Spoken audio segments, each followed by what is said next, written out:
Hey everyone, in the previous video, we saw how to log in. Now, let's take a quick look at the SheetWA home screen. At the bottom right, you'll find the WhatsApp number you are logged in with, along with the current version of SheetWA.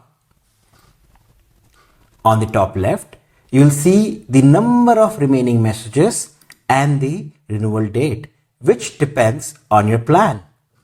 On the top right, you'll notice the support button and the settings icon. Click here to access your profile, report, demo videos or log out. In the center of the screen, you have the send message now button. Clicking on this gives you several options for sending bulk WhatsApp messages. You can copy paste your data, upload from Excel, directly use Google Sheets or even CSV files, whichever suits you best. You'll also find additional tools in this section. That's a quick tour of the home screen.